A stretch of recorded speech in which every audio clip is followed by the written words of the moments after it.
इंदौर की टीम ने आज ट्रैप की कार्रवाई की है।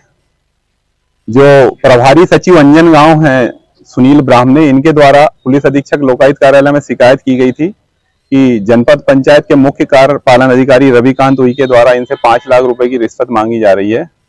इनकी शिकायत का सत्यापन कराया गया था, तो शिकायत के सत्यापन के दौरान पाया गया कि जो सीओ जनपद पंचायत है, इनके द्वारा एक नोटिस जारी किया गया था सचिव को पंचायत राज मनरेगा एक्ट की धारा 92 का प्रकरण इनके विरुद्ध दर्ज करके, और इनको डराया जा रहा था कि तुमको सेवा से पृथक कर देंगे और जो तुमने मनरेगा कार्यों में अनियमितता की है उसके लिए तुम्हारे ऊपर प्राथमिकी दर्ज कराई जाएगी।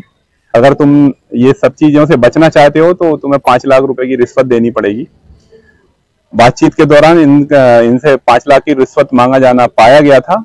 उस पर आज ट्रैप दल का गठन किया गया है और सीओ जनपद पंचायत सेंधवा जो रविकांत उइके हैं, इनको 5 लाख की रिश्वत लेते हुए ट्रैप किया गया है। भ्रष्टाचार निवारण अधिनियम की धारा 7 के अंतर्गत अभी इनके ऊपर हम कार्रवाई कर रहे हैं। क्या मॉड्यूल रहा है रिश्वत? इन्होंने पूरी रिश्वत राशि कैश में ली है, 5 लाख रुपए।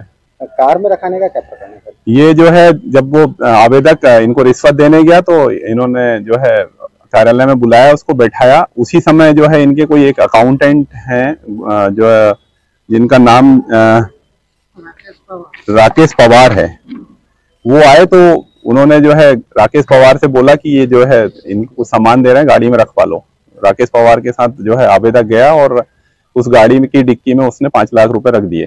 क्या अकाउंटेंट भी इसमें जिम्मेदार? वो अभी जो चूंकि हमारी जो कार्रवाइयां वाइस आधार पे रहती है, अगर राकेश का उसमें इन्वॉल्वमेंट है, ऐसा अभी आवेदक ने बताया राकेश का इन्वॉल्वमेंट है, तो जरूर राकेश भी उसमें आरोपी बनेंगे। ठीक है, पूरे प्रकरण में जांच के बाद? जी, उसकी जांच के बाद। आपका इनिशियल सर? मैं डीएसपी प्रवीण सिंह बघेल, लोकायुक्त इंदौर से।